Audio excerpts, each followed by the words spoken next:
And then what happens when we dive into that even more? We get into our super senses, telepathy, and anyway, that's part of like what we're becoming, super beings. All of our senses, there's going to be a whole new octave, I think, of what our senses are. We have sight, smell, touch, you know, what they all are now. Okay, what's the next level for each of those? Seeing, I mean, that is like seeing energy, seeing light, seeing beings that we have not been able to see ever because they're in a different dimension. Seeing spaceships, I mean, truly seeing what we have not been able to see before. Hearing, communicating telepathically. I actually had a pure, true telepathic conversation in LA, Venice Beach, Whole Foods with somebody, and then without ever talking, without ever meeting, and then when we sat down, we just picked up where we were talking telepathically. I mean, it's here now, but once again, we dismissed like, yeah, well, I was thinking that. I wonder if they're thinking that, you know, we don't even give ourselves permission to realize we are having a conversation right now, you know? Know it, own it, it's here. It's no longer this crazy thing that's going to be happening to us. That's the beauty of right now. All of the other senses, touch, my God, that's mixing DNA.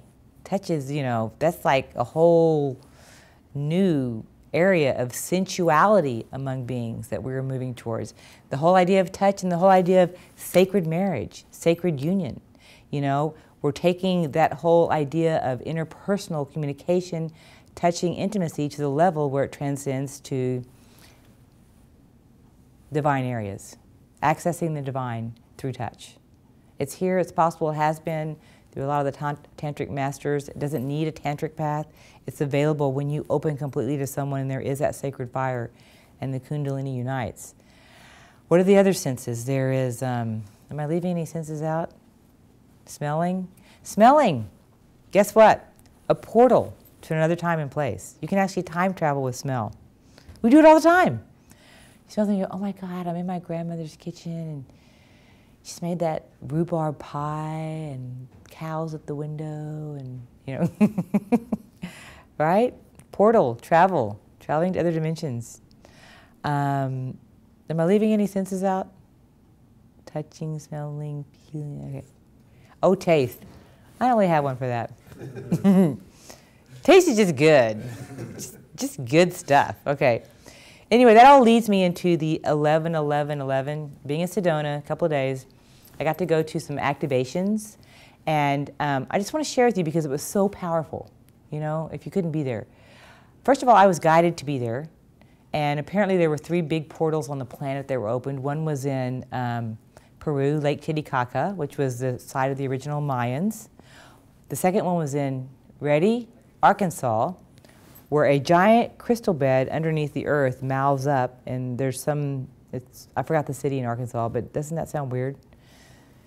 And the third one was Sedona, and I'd been guided to go there, and I knew I'd be there. And the energy was very powerful. It's just a powerful day of alignment, because 11-11-11 is a code. It's actually a light code.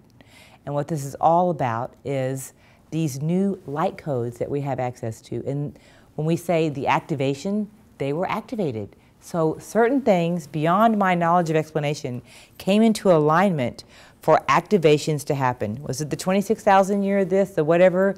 That was the alignment day. So now things have shifted and slid into place in a new way. And now we have access to our own personal light activation codes.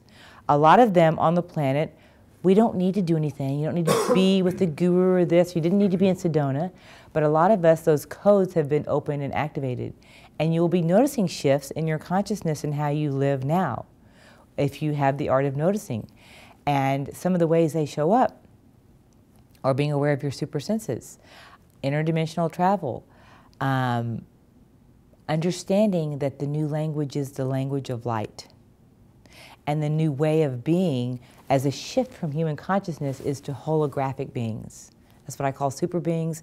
These are now holographic, as we all are, interdimensional beings. And it's not this thing we read about in books anymore. It is all happening right now. We are all, like right now, in many dimensions at once. We're in 5th dimension, 6th. A lot of us are bringing the 5th dimension in, and you're talking and looking at 5th dimensional beings that will stay in that place here on the planet, available. And there's all kinds of other people that are shifting in and out, and we can like zoom in and be super three-dimensional. I'm here right now. I have to get on an airplane and be at the airport. I'm just going to dial in right now. We also can slide around to others. It's available to us now. And that's the fun part. And it's a time to use what we know. Use your heart, expert. Use what you know already. Do all that stuff like, we get so lazy. We get so lazy with stuff like, I know when I'm tripping out on this or becoming this anxious person or whatever. I know it's like, okay, slow down, do this, whatever. We know the steps, but I'm just so trained to just not do it. But it's time to use it. Time to use what we know. We're our own ninja, Jedi, light warriors that can do that. So the Gateway Day was a blessing to all of us. And it's just going to keep unfolding. It's not the end of the earth. It's not that. But it is a new earth. This is the beginning of that age. And it's like one giant hologram of myths being shattered and protests like Occupy, of energy vortexes being made that are just doing the energy for us, coming up from the earth and creating and spinning things. And even on an atomic level, it's all about the spinning and the vortexing of things. These human bodies now becoming bodies of light. We are now occupying our light bodies and they are activated. And then our crowns are becoming ignited. These are vortexes that are spinning and igniting and flowering out. And beacons of light for other people. And wow, I just got tripped out on that one. The light bodies. Yes, because we are going from analog to digital. We're going from carbon-based. This thing was carbon-based. Now guess what? It's going to be crystalline-based.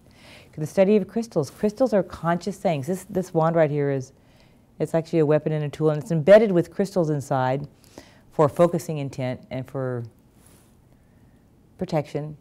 I'll talk about that in a minute if you want to hear about it. But crystals, it's a crystal knowledge base. Some people now can pick up a crystal, and the crystal is a carrier of information, and they can get an instant download. We don't have to learn and study. Crystals will teach us things. They're like conscious beings. Like when I was looking at the red rocks in Sedona, they're these beautiful rocks. But actually, I was looking at them as like these atoms of light that have all agreed to make these incredible, beautiful shapes and hold this thing. And you can look at the world that way. And I am now a humble student of light. I want to study it. I want to learn about it. That's the language we're speaking. It's where we're going. And I'm also a servant to my heart. So I'm studying light and I'm serving my heart and enjoying this mystery. So take that for whatever it sparks in you. And I stand here as a representative of everyone stepping into what it is they're here to do, and a mirror to you reflecting your greatness and your shininess, and saying thank you for being here at this time. You're here, you're in this room. You just needed a little mirror today to show you who you are. And you're going to leave this room a lot bigger and a lot more expanded, and maybe we all just want a little touch of knowing the greatness that we are. It's like we just are hungry for that. We get glimpses of it and we can keep knowing it, and there's a point where you just have to trust it. Yes, that is true.